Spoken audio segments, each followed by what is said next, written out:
আসলে যা দেখতেছি আমরা সেভাবে ঘরে বসে থাকা যায় না। আমাদের যতগুলো চিৎকার শুনি তখন আমাদের প্রত্যেকের কান্না পায়। আমি জানি না কোন বিবেকে গিয়ে পুলিশগুলো এভাবে গুলি করে আমাদের ভাই বোনদের মারছে। আমরা নিজেরা যাদের বিবেক বোধ আছে তারা কখনো এসব মেনে নিতে পারবে না, তাই আমি আজকে রাজপথে আসছি। আসলে আমাদের আজকে যেই অবস্থা, এই পরিস্থিতি সব কিছুর জন্য সরকার দায়ী। সরকার যদি তার ক্ষমতা ঠিকভাবে ব্যবহার করতে তাহলে আজকে আমাদের এই আন্দোলনে এসে দাঁড়াতে হতো না এবং আমাকে এই ব্যানার নিয়ে দাঁড়াতে হতো না যে সরকারের পদত্যাগ চাই। সরকার তার ক্ষমতার অপব্যবহার করে আজকে আমাদেরকে এই রাস্তায় দাঁড় করিয়েছে। তো এই জন্য আমি সরকার পদত্যাগ চাই। আর যত আমাদের ভাই বোনরা মারা গিয়েছে সব কিছু তার নির্দেশেই হয়েছে।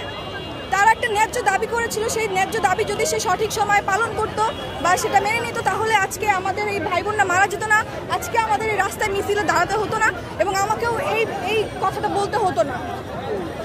সরকার তার ক্ষমতা সঠিকভাবে ব্যবহার করতে পারে নাই। আমরা এরকম কোনো সরকার চাই না যে আমাদেরকে এভাবে মারার নির্দেশ দিবে।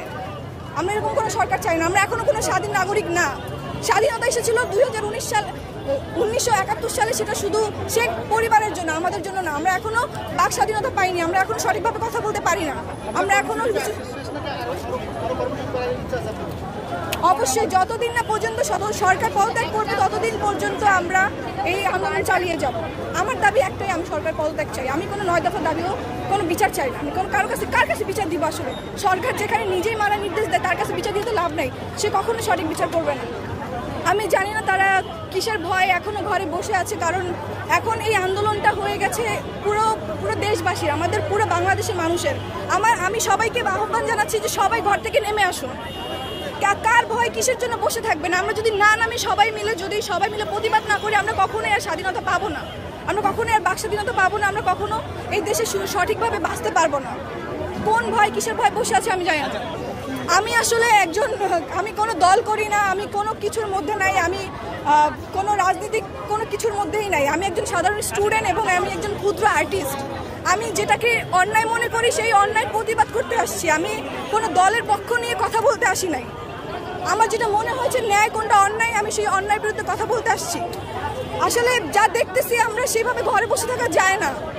আমাদের যতগুলো চিৎকার শুনি তখন আমাদের প্রত্যেকের কান্না পায়। আমি জানি না কোন বিবেকে গিয়ে পুলিশগুলো এভাবে গুলি করে আমাদের ভাই বোনদের মারছে।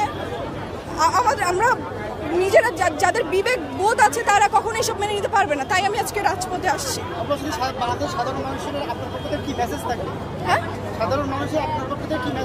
সাধারণ মানুষকে আমি এটাই বলবো যে আজকে না আমার সময় হয়ে গেছে। কোনো কিছুর ভয় পাবেন না, কোনো কিছু ভয় পাওয়ার দরকার নেই। আপনারা সবাই আসুন। আমরা যদি সবাই নামি তাহলে আমরা আবার নতুন করে একটা স্বাধীনতা পাবো।